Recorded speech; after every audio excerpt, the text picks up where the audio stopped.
الحمدللہ وحدہ والصلاة والسلام علی من لا نبی بعدہ اعوذ باللہ من الشیطان الرجیم بسم اللہ الرحمن الرحیم قال اللہ سبحانہ وتعالی یا ایہا المزمل قم اللیل الا قلیلا نصفہ او انقص منہ قلیلا او زد علیہ ورتل القرآن ترتیلا۔ رمضان سیریز کا یہ 12واں درس ہے، اور آج کے درس میں جو بات ہم نے بیان کرنی ہے وہ ہے قیام اللیل یا تہجد کی نماز یا تراویح کی نماز، اس کے احکام اور مسائل۔ پچھلے درس میں قیام اللیل کے فضائل بیان ہوئے تھے، اور آج کے درس میں انشاءاللہ اس کے کچھ احکامات اور مسائل کے حوالے سے گفتگو کرنی ہے، تاکہ ہمیں یہ اچھی طریقے سے علم ہو جائے کہ قیام اللیل کی نماز کتنی فضیلت والی ہے، کتنے خیر و برکات و ثمرات والی ہے، اور اس کا سنت طریقہ کیا ہے، ہمیں یہ نماز کیسے ادا کرنی چاہیے۔ اور یہ بات بھی اہم ہے کہ اسے رمضان میں ہی ادا نہیں کرنی، بلکہ رمضان کے علاوہ بھی، یعنی ہمیشہ اس کی پابندی کرنی چاہیے۔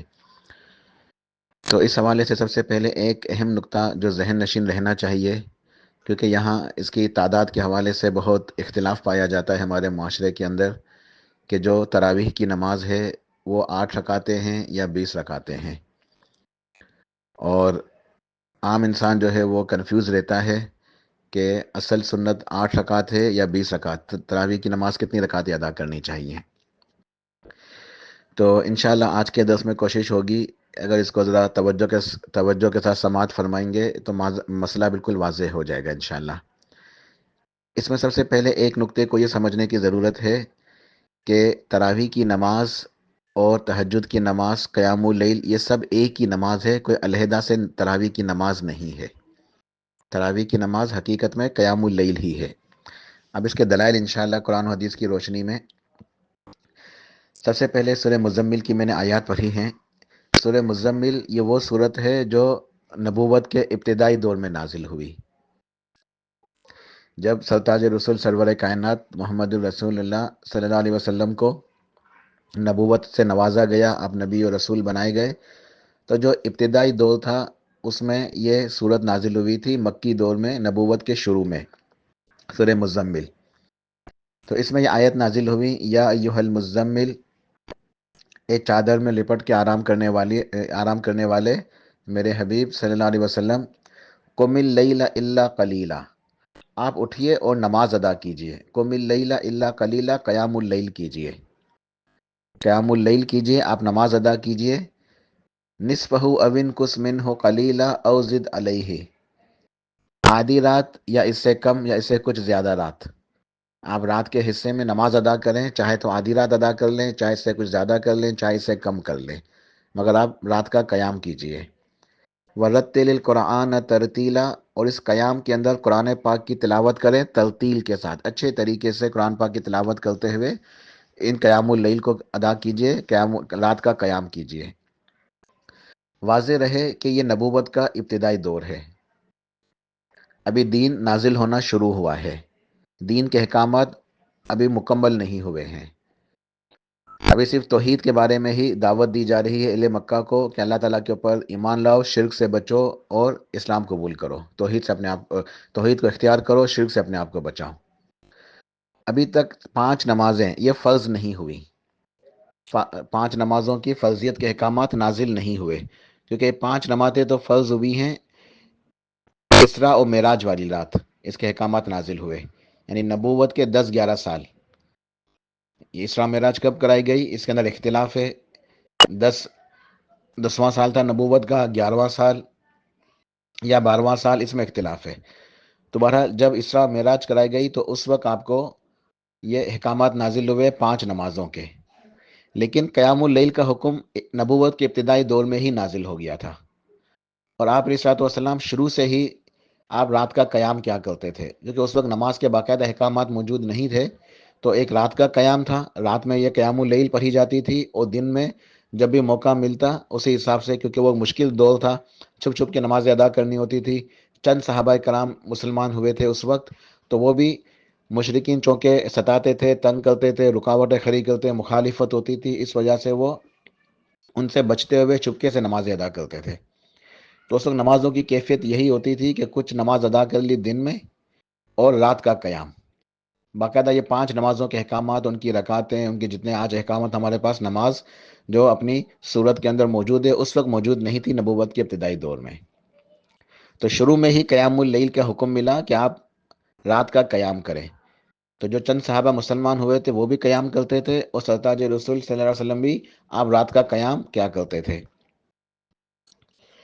اس کے بعد جب 5 نمازوں کے احکامات نازل ہوئے معراج کے موقع پر، تو اللہ پاک نے 5 نمازیں فرض قرار دے دی. اب تک یہ نمازیں نہیں تھیں بلکہ صرف قیام اللیل تھا. ٹھیک ہے. اور اب جو ہے 5 نمازوں کے احکامات بھی نازل ہو گئے. سورہ بنی اسرائیل، جسے سورہ اسراء بھی کہتے ہیں، اس سورت کے 2 نام ہیں، بنی اسرائیل اور سورہ اسراء. اس میں اللہ تعالیٰ نے ارشاد فرمایا آیت نمبر 78 اور 79، آیت نمبر 78 اور 79، اقیم الصلاۃ لدلوک الشمس الی غسق اللیل وقرآن الفجر ان قرآن الفجر کان مشہودا ومن اللیل فتہجد بہ نافلۃ لک عسیٰ ان یبعثک ربک مقاما محمودا. کہ آپ نمازیں قائم کیجئے سورج ڈھلنے سے لے کے رات کے اندھیرے تک. یعنی یہ نمازوں کا تذکرہ ہے، 5 نمازیں اس کے اندر آتی ہیں کہ سورج ڈھلنے سے لے کے رات کے اندھیرے تک.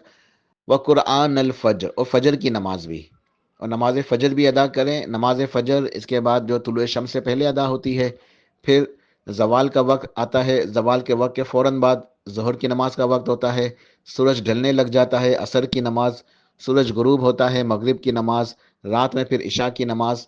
تو یہ 5 نمازوں کے احکامات نازل ہو گئے. اقیم الصلاۃ لدلوک الشمس الی غسق اللیل وقرآن الفجر ان قرآن الفجر کان مشہودا.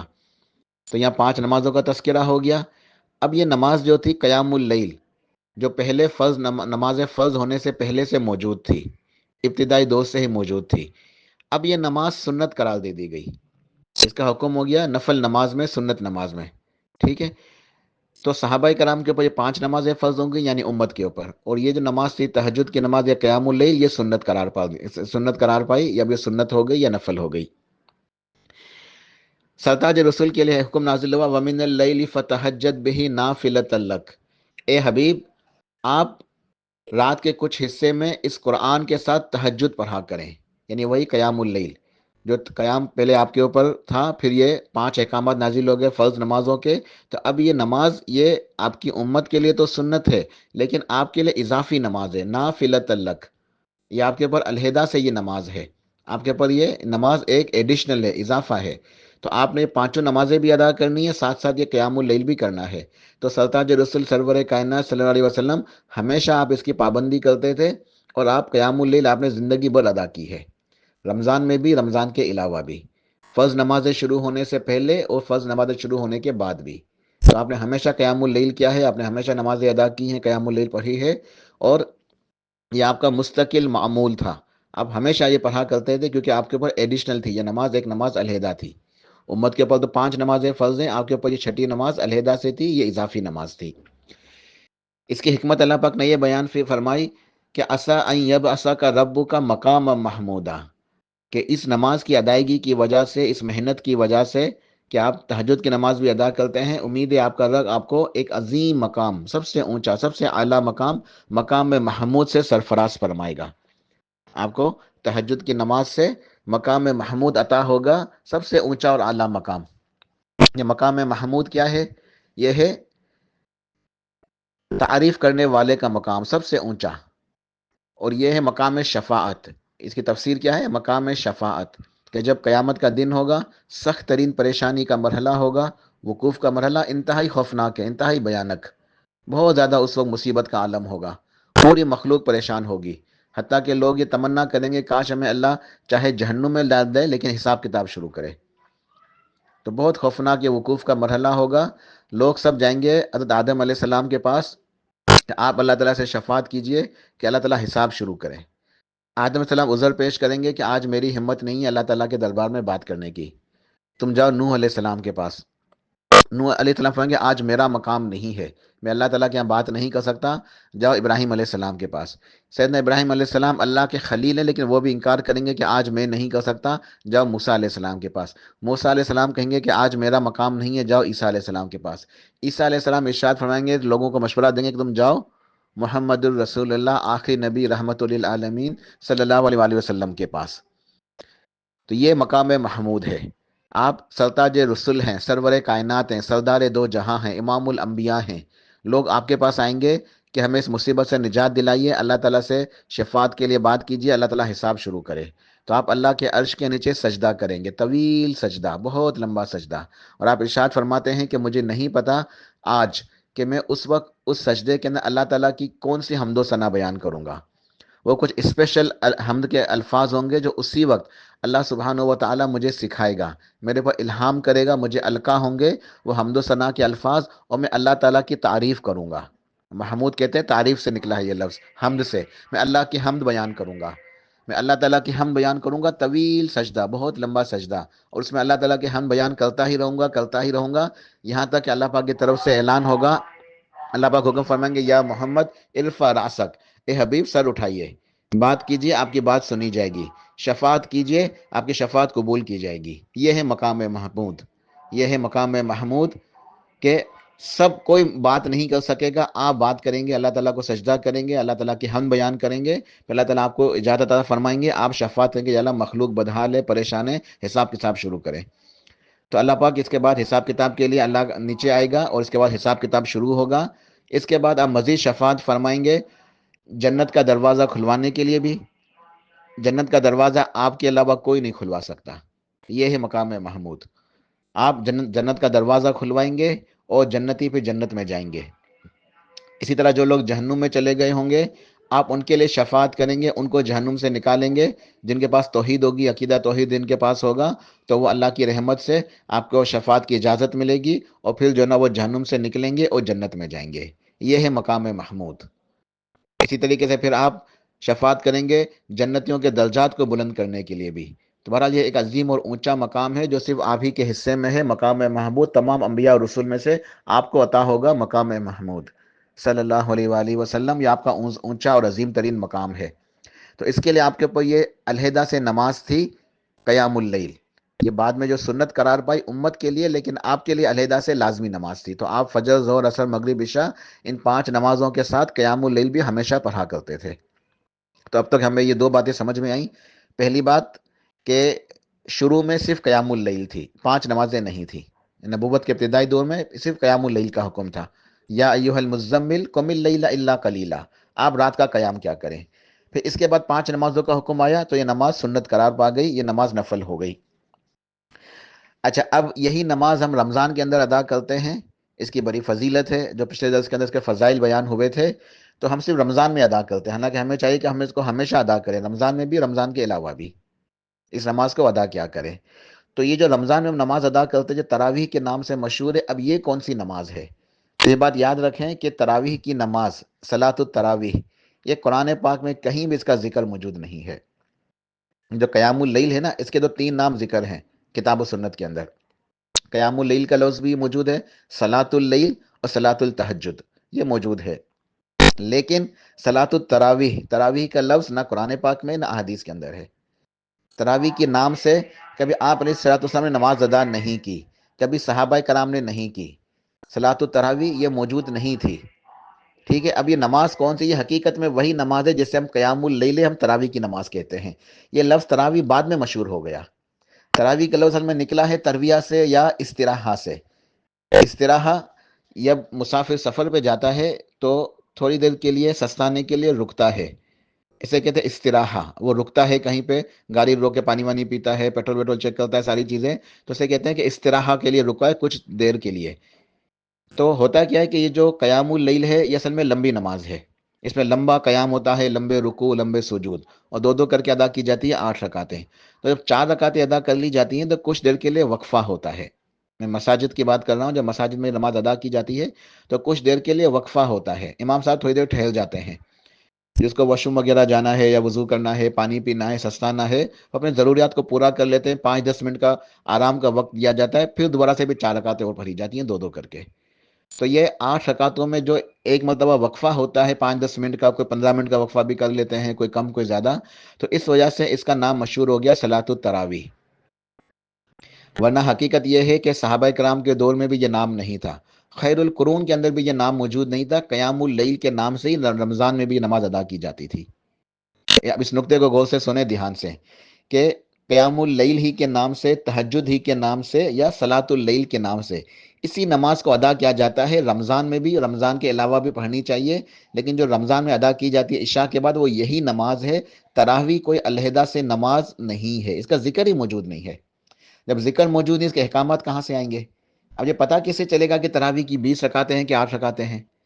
تراویح تو نماز ہے ہی نہیں، اس نام کی نماز تو موجود ہی نہیں ہے کہیں، کسی روایت کے اندر نہیں ہے، قرآن پاک کے اندر تو ذکر موجود نہیں ہے، کسی حدیث میں نہیں ہے، سنت کے اندر اس نام کی نماز ملتی ہی نہیں ہے۔ اس نماز کی حقیقت یہ ہے کہ یہ قیام اللیل ہے، تہجد کی نماز ہے جو رمضان میں ادا کی جاتی ہے۔ آگے مزید دلائل سے ثابت کرتا ہوں انشاءاللہ اللہ پاک کی توفیق سے، تو بات تاکہ مکمل طریقے سے سمجھ میں آ جائے کہ جو ہم تراویح کی نماز سمجھ کے ادا کرتے ہیں وہ یہی قیام اللیل ہے۔ اب ہم تراویح کی نماز سمجھ کے ادا کر لے، کوئی حرج نہیں ہے، قیام اللیل کے لیے کوئی بھی نام کہہ لے، لیکن نماز یہی ہے، تہجد کی نماز یا قیام اللیل۔ تو اب یہ سوال ہی ختم ہو جاتا ہے کہ تراویح کی نماز 20 رکعت ہے یا 8 رکعت ہے۔ کیوں اگر ہم اس بحث کے اوپر جائیں کہ یہ 20 رکعت پڑھنی چاہیے کہ 8 رکعت، تو ہمیں پہلے اس نماز کو ثابت کرنا ہوگا کہ تراویح کے نام سے کوئی نماز موجود ہے۔ تو حقیقت یہ ہے کہ تراویح کے نام سے کوئی نماز موجود ہی نہیں ہے، یہ نماز یہی نماز ہے، ٹھیک ہے۔ اب اس کی رکعت کے اوپر اور اس کی کیفیت کے اوپر انشاءاللہ بات کرتے ہیں۔ اما عائشہ صدیقہ رضی اللہ عنہا کی مشہور روایت ہے، صحیح بخاری کے اندر، صحیح مسلم کے اگر تقریباً حدیث کے تمام کتابوں کے اندر موجود ہے۔ اما عائشہ کے بعد سے پوچھا گیا، نبی سلمہ بن عبد الرحمن انہ سأل عائشہ رضی اللہ تعالی عنہا کیف کانت صلاۃ رسول اللہ صلی اللہ علیہ وسلم فی رمضان۔ ام المؤمنین اما عائشہ صدیقہ رضی اللہ عنہا سے پوچھا گیا کہ سرتاج رسول صلی اللہ علیہ وسلم کی رمضان میں نماز کیسی ہوتی تھی۔ اب سوال کے اوپر دھیان دیں، کیا پوچھا جا رہا ہے کہ آپ رمضان میں نماز، یہ رات کی نماز کے بارے میں، کہ رات میں آپ کی رمضان میں معمول مبارک کیا ہوتا تھا، آپ رمضان میں یہ نماز کیسے ادا کرتے تھے۔ اور یہاں رمضان کا ذکر ہے روایت میں، حدیث میں، کہ فی رمضان، کہ رمضان میں آپ یہ نماز کیسے ادا کرتے تھے، کیفیت کیسی ہوتی تھی۔ فقالت، تو آپ نے جواب میں ارشاد فرمایا ام المؤمنین نے رضی اللہ تعالیٰ عنہ کہ ما کان یزید فی رمضان ولا فی غیرہ، ما کان یزید فی رمضان ولا فی غیرہ، ان الفاظ کے اوپر دھیان دیجیے گا، ولا فی غیرہ، کہ آپ علیہ الصلوۃ والسلام کبھی بھی اضافہ نہیں کرتے تھے، زیادہ نہیں پڑھا کرتے تھے، فی رمضان، رمضان میں بھی، ولا فی غیری، اور رمضان کے علاوہ بھی، آپ نے رمضان میں بھی اور رمضان کے علاوہ بھی، علی 11 رکعتن، 11 رکعتوں سے زیادہ ادا نہیں کی۔ یعنی اس کا مفہوم یہ ہے کہ آپ نے رمضان میں بھی 11 رکعتیں ادا کی ہیں اور آپ نے رمضان کے علاوہ بھی 11 رکعتیں ادا کی ہیں، یعنی آپ کے پورے سال کا معمول مبارک تھا، آپ کا اسوہ حسنہ ہے، آپ کی سنت ہے، اور ہمارے لیے کیا ہے یہ، لقد کان لکم فی رسول اللہ اسوۃ حسنہ، اے لوگو تمہارے لیے رسول اللہ صلی اللہ علیہ وسلم کی حیات مبارکہ کے اندر، آپ کی سنتوں کے اندر اسوہ حسنہ موجود ہے، رول ماڈل ہے پیروی کرنے کے لیے، اس کی اتباع کرنی ہے، آپ کی سنت کے مطابق عمل کرنا ہے۔ اور آپ کی سنت یہ ہے کہ آپ رمضان میں بھی اور رمضان کے علاوہ بھی 11 رکعتوں سے زیادہ نہیں پڑھا کرتے تھے، 11 رکعتیں، بالکل واضح حدیث موجود ہے، ما کان یزید فی رمضان ولا فی غیرہ الا 11 رکعتا، کہ آپ رمضان اور رمضان کے علاوہ اس سے زیادہ نہیں پڑھا کرتے تھے۔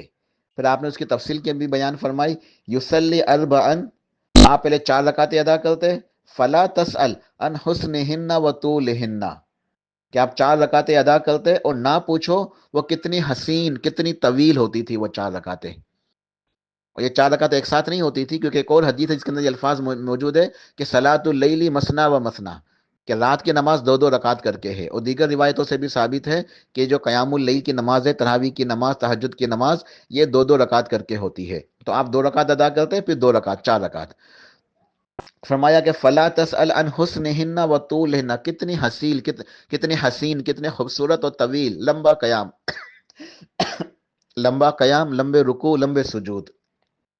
ثم یصلی اربعا فلا تسأل عن حسنہن وطولہن، پھر آپ 4 رکعتیں مزید ادا فرماتے، یعنی یہاں آپ بھی شاید جو ہے نا تھوڑا رکا کرتے تھے، کیونکہ اما عائشہ نے ایک ساتھ نہیں فرمایا کہ آپ 2 کر کے 8 رکعت ادا کرتے، بلکہ ثم آپ 4 رکعت ادا کرتے، نہ پوچھو کتنی حسین، کتنی طویل، پھر آپ مزید 4 رکعت ادا کرتے، ٹھیک ہے۔ تو یہاں انسان تھوڑی دیر سستا سکتا ہے، رک سکتا ہے۔ ثم یصلی اربعا فلا تسأل عن حسنہن وطولہن، پھر آپ مزید دو دو کر کے 4 رکعتیں ادا کرتے ہیں، نہ پوچھو کتنی طویل، کتنی لمبی، کتنی حسین نماز ہے، خوبصورت نماز، طویل قیام والی، طویل رکوع، طویل سجود والی۔ ثم یصلی ثلاثا، پھر آپ 3 رکعتیں ادا کرتے ہو، یہ 3 رکعتیں کون سی ہوتی؟ وطر کی نماز، یہ وطر کی نماز ہوتی، اور یہ متفق علیہ حدیث ہے، صحیح بخاری صحیح مسلم کی۔ ایک اور روایت ہے، وہ بھی بخاری مسلم کے اندر ہے، اس کے اندر مختلف الفاظ ہے کہ مفہوم یہی ہے۔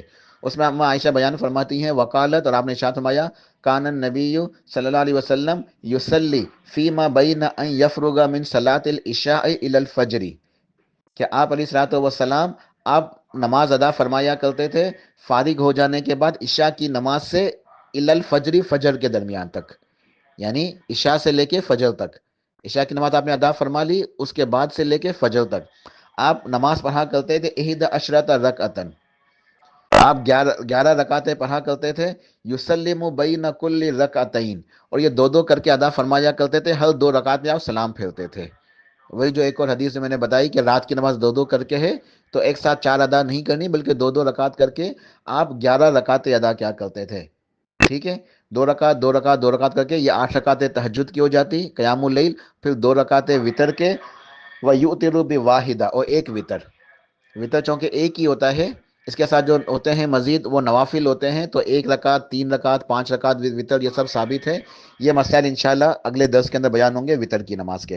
تو یہاں ہم نے جو ہے نا اس بات کو جو ہے نا وہ سمجھنا ہے کہ یہ جو تراویح کی نماز ہے اس کی اصل سنت کیا ہے، ٹھیک ہے۔ 2 حدیثیں ہم نے پڑھی، اما عائشہ کی روایت سے ارشاد فرمایا کہ آپ علیہ الصلوۃ والسلام رمضان میں بھی اور رمضان کے علاوہ بھی 11 رکعتیں سے زیادہ نہیں پڑھا کرتے تھے، یا نفی اور اثبات کے ساتھ اس سے زیادہ نہیں پڑھا کرتے تھے، ٹھیک ہے۔ تو اس 11 رکعتوں میں 8 رکعتیں قیام اللیل کی ہیں، تراویح کی ہیں، 8 رکعتیں تراویح کی ہیں، اور باقی 3 رکعتیں وطر ہیں، ٹھیک ہے۔ دوسری روایت کے اندر بھی یہی بات بیان ہو رہی ہے کہ آپ عشاء سے لے کے فجر کے درمیان میں 11 رکعتیں ادا فرمایا کرتے تھے، ہر 2 رکعت میں سلام پھیرا کرتے تھے، پھر ایک وطر پڑھا کرتے تھے، یہاں بھی 8 رکعتیں تراویح ہے، پھر 3 رکعت وطر کے ہیں، ٹھیک ہے۔ یہ 2 حدیثیں بیان ہوئی اما عائشہ کی روایت سے جو بخاری مسلم کے اندر موجود ہیں۔ اس کے بعد 2 مزید احادیث بیان کرنا چاہتا ہوں، اور وہ سیدنا عبداللہ بن عباس رضی اللہ تعالیٰ عنہما کی روایت سے ہے۔ عبداللہ بن عباس رضی اللہ تعالیٰ عنہما، اور یہ دونوں صحابہ کرام میں عظیم ترین ہستیاں ہیں، علماء کے اندر سب سے اونچا مقام ہے، اما عائشہ صدیقہ حضرت اللہ عنہا کا بھی، اور حضرت عبداللہ بن عباس رضی اللہ عنہ کا بھی، عنہما کا، کہ وہ بھی مفسر قرآن نے، اللہ کے نبی صلی اللہ علیہ وسلم کی ان کے لیے دعا موجود ہے، اللہ اس بچے کو جب چھوٹے تھے آپ نے ان کو دعا دی تھی کہ اسے قرآن کا اور جو نا وہ تفسیر کا علم عطا فرما، تو آپ مفسر قرآن ہیں، اب حبر الامہ ہیں، حبر الامہ یعنی علم کا سمندر، علم کا سمندر ہیں آپ۔ تو عبداللہ بن عباس رضی اللہ عنہما کی روایت موجود ہے، اس میں 2 حدیثیں یہاں بھی انشاءاللہ بیان کروں اللہ کی توفیق سے۔ پہلی حدیث یہ بھی بخاری مسلم کے اندر موجود ہے، ان عبداللہ بن عباس رضی اللہ عنہما قال کان صلاۃ النبی صلی اللہ علیہ وسلم 13 رکعتن یعنی باللیل، کہ آپ کی رات کی نمازیں جو ہوتی تھی وہ 13 رکعتیں ہوتی تھیں، یا 13 رکعتوں کا تذکرہ ہے، اس کی وضاحت میں بھی کر رہا ہوں انشاءاللہ، کہ یہاں ارشاد فرمایا کہ 13 رکعتیں آپ کی رات کی نماز ہوا کرتی تھی، کان صلاۃ النبی صلی اللہ علیہ وسلم 13 رکعتن یعنی باللیل، کہ اللہ کے نبی علیہ الصلوۃ والسلام کی رات کی نماز 13 رکعتیں ہوتی تھیں، اس میں 8 رکعتیں یہی تراویح کی نماز ہے، باقی جو نماز ہے 5 رکعتیں اس کی وضاحت کرتا ہوں انشاءاللہ۔ ایک اور روایت میں یہ الفاظ ہیں کہ عبداللہ بن عباس ارشاد فرماتے ہیں کہ انہ بات عند میمونہ وہی خالتہ، کہ سیدنا عبداللہ بن عباس رضی اللہ عنہما نے جب وہ چھوٹے تھے ایک دفعہ چاہا کہ اللہ کے نبی علیہ السلام کے ساتھ رات گزاریں، وہ دیکھے کہ آپ رات کے اندر کیا کرتے ہیں، اور اس کے لیے وہ انتظار کرتے تھے کہ کب آپ کی باری آتی ہے حضرت میمونہ حضرت اللہ عنہا ام المؤمنین کے پاس، کیوں سیدہ میمونہ حضرت اللہ عنہا آپ کی خالہ تھی، آپ کی خالہ تھی، تو آپ ان کے گھر میں آتے جاتے تھے، ٹھیک ہے، وہ ایک محرم رشتہ ہو گیا، آپ کی خالہ تھی، آپ کے گھر میں آتے جاتے تھے اور آپ بچے تھے، تو آپ نے اجازت لی تھی حضرت میمونہ حضرت اللہ عنہا سے کہ جب نبی علیہ السلام آپ کے گھر میں تشریف لائیں گے رات کو، آپ کی باری ہوگی تو میں اس میں آپ کے یہاں مہمان ہوں گا، میں آپ کے یہاں رکوں گا۔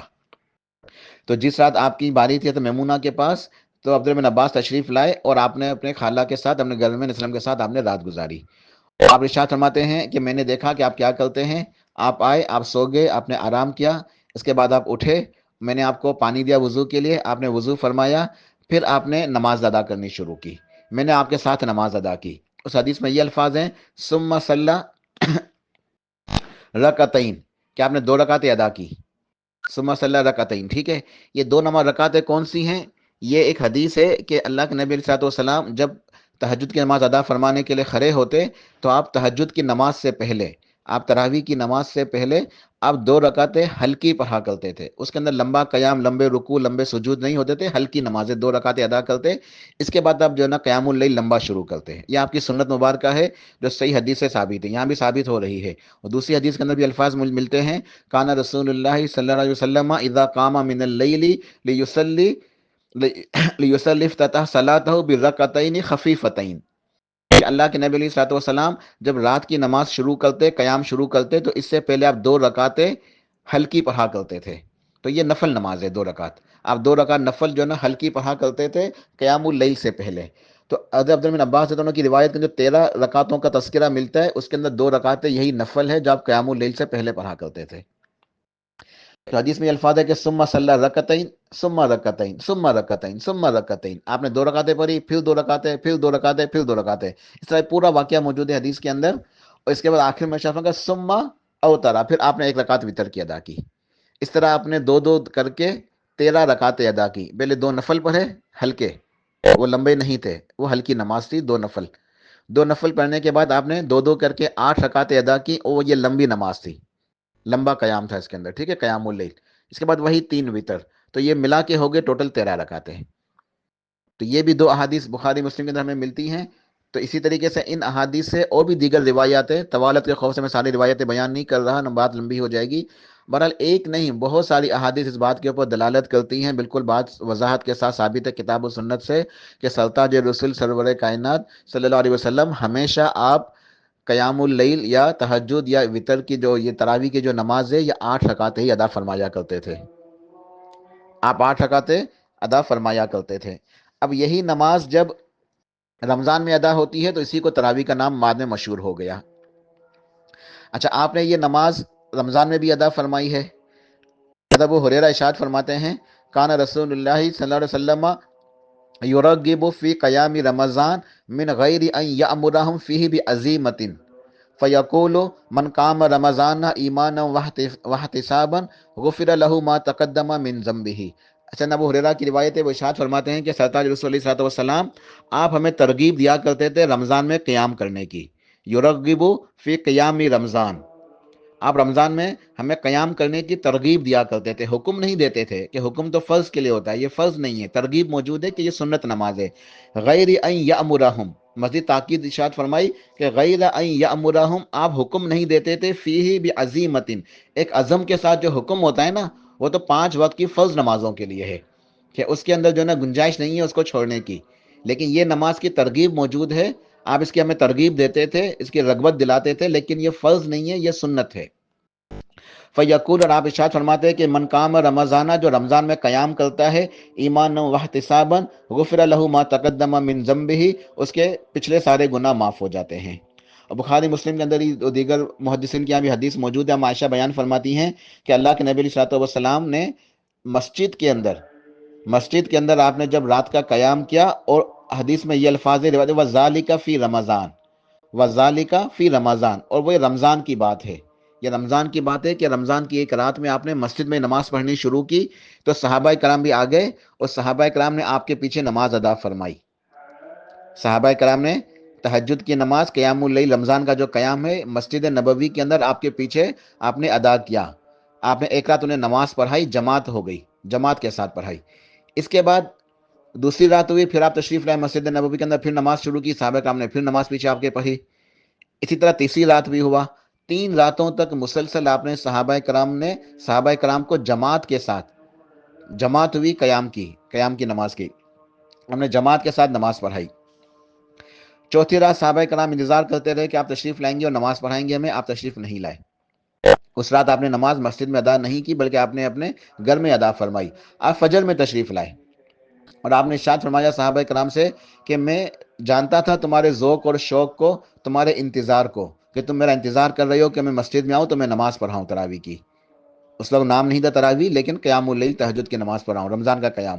میں جان بوجھ کے نہیں آیا اس خدشے کے تحت، اس اندیشے کے تحت کہ یہ نماز ابھی تو سنت ہے، میں تمہیں مسلسل پڑھاؤں، ایسا نہ ہو کہ تمہارے اوپر فرض قرار دے دی جائے، تمہارے اوپر فرض قرار دے دی جائے، پھر تمہیں اس کی پابندی کرنا مشکل ہو جائے۔ تو یہ آپ رحمت للعالمین تھے، آپ کی رحمت اور شفقت کا پہلو تھا کہ آپ اپنی امت کے لیے آسانی والا معاملہ چاہتے تھے۔ آپ یہ نہیں چاہتے تھے کہ امت کے اوپر یہ نماز بھی فرض قرار دے دی جائے۔ جیسے پہلے 50 نمازوں کا حکم آیا تھا، پھر 5 کم ہوتے ہوتے 5 رہ گئی تھی۔ تو یہ نماز بھی ایک باقاعدہ نماز ہے، قیام اللیل باقاعدہ ایک نماز ہے، اور اسی نماز کو جب ہم رمضان میں ادا کرتے ہیں تو نام مشہور ہو گیا تراویح کی نماز۔ اور یہاں بالکل بات صاف ہے کہ 8 رکعتیں آپ علیہ السلام نے ہمیشہ پڑھی ہیں، صحابہ کرام نے بھی 8 رکعتیں ادا کی ہیں۔ آخری حدیث یہ ابن خزیمہ کی روایت ہے، حضرت جابر بن عبداللہ، اور یہ جابر بن عبداللہ بھی یہ علماء صحابہ میں اونچا نام رکھتے ہیں، یہ بھی علماء صحابہ میں ان کا ایک عظیم مقام ہے، یہ بھی عالم صحابہ ہیں، ٹھیک ہے۔ ان جابر بن عبداللہ رضی اللہ عنہ وہ فرماتے ہیں، جابر بن عبداللہ عنہ کہ صلی بنا رسول اللہ صلی اللہ علیہ وسلم فی رمضان 8 رکعات والوتر، کہ ہم نے اللہ کے نبی علیہ السلام کے پیچھے رمضان میں 8 رکعتیں پڑھی، اس کے بعد وتر کی نماز پڑھی۔ یعنی یہ حضرت جابر بن عبداللہ کی روایت میں یہی بتاتی ہے کہ ہم نے صحابہ کرام نے نبی علیہ السلام کے پیچھے 8 رکعتیں رمضان، یہاں بھی رمضان کا ذکر ہے کہ رمضان میں 8 رکعتیں پڑھی اور اس کے بعد وتر کی نماز پڑھی۔ تو آپ نے صحابہ کرام کو 8 رکعتیں ہی پڑھائی ہیں، ٹھیک ہے۔ صرف 3 راتوں تک پڑھائی آپ نے جماعت کے ساتھ مسجد میں، ویسا ہمیشہ گھر میں پڑھا کرتے تھے۔ پھر حضرت عمر فاروق کے دور کے اندر ظاہر ہے اب تو آپ کا انتقال ہو گیا، دین مکمل ہو گیا، اب تو یہ حکم ہو نہیں سکتا کہ جو نماز و سنت تھی اب اس کو فرض قرار دے دیا جائے۔ تو سیدنا عمر فاروق رضی اللہ عنہ کے بارے میں آتا ہے، وہ ایک رات مسجد نبوی کے اندر آئے تو آپ نے دیکھا کہ صحابہ مختلف جگہوں پہ الگ الگ نماز ادا کر رہے ہیں، تو آپ نے فرمایا کہ میں کیوں نہ ان سب کو ایک ہی جگہ جمع کر دوں۔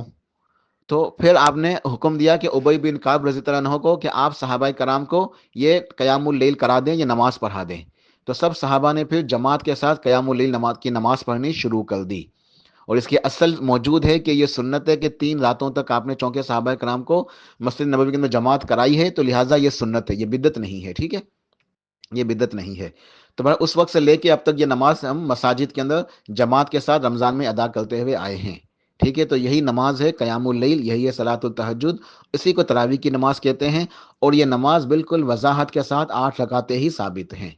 رہی یہ بات کہ حضرت عمر فاروق رضی اللہ عنہ نے 20 نمازوں کا حکم دیا تھا صحابہ کرام کو، وہ 20 نمازیں جو نا وہ ہوتی تھی حضرت فاروق کے دور سے، یہ بات مشہور ہے ہمارے یہاں، جو ضعیف ہے، یہ روایتی صحیح نہیں ہے، یہ ضعیف ہے۔ حضرت فاروق رضی اللہ عنہ نے 20 رکعتوں کا حکم نہیں دیا، بلکہ آپ نے ابی بن کعب کو حکم دیا تھا کہ صحابہ کو نماز پڑھائیں، تو وہ نماز 8 رکعتیں ہی تھی، 20 نہیں تھی، ٹھیک ہے۔ تو انشاءاللہ مسئلہ واضح ہو گیا ہوگا۔ اللہ پاک سے دعا کرو اللہ سبحانہ و تعالی ہمیں اچھے طریقے سے سنت کے اوپر عمل کرنے کی، اس کو سمجھنے کی اور سنت کے مطابق اعمال کرنے کی توفیق عطا فرمائے، آمین برحمتک یا ارحم الراحمین۔ سبحان ربک رب العزت عما یصفون وسلام علی المرسلین والحمد للہ رب العالمین۔